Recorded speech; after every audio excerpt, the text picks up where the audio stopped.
Cause of death determined for baby at Kaneville Daycare. A 3-month-old baby, Kyrie Anthony Nelson, tragically died from suffocation while at a daycare facility in Kaneville, East Bank Demerara, EBD. The incident occurred on Friday afternoon at Maya's daycare.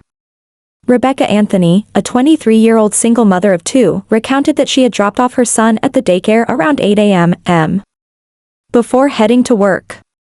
The daycare is currently managed by 2 staff members while the owner, a 56-year-old woman, is on vacation.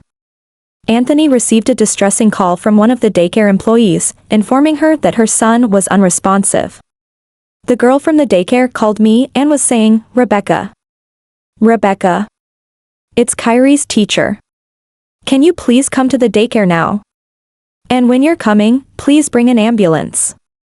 I asked her what happened, and she said they fed Kyrie, and when they went to check on him, they saw blood coming out of his nose, and he was not responding, Anthony shared. In a panic, Anthony rushed to the daycare, and her nephew arrived first, urging the staff to take the baby to the hospital. When Anthony and her family arrived, the daycare staff had not yet moved the baby.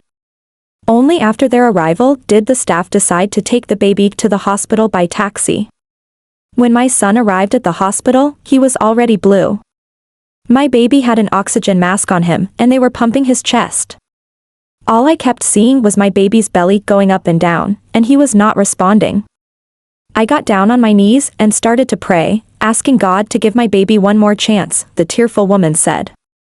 The doctors said he didn't have a heartbeat, but they found a pulse. They kept trying for an hour. I went outside, and then I saw my sisters come back outside crying, and I knew that my baby was gone. Anthony had only recently started working after staying home following her son's birth and had enrolled him in the daycare.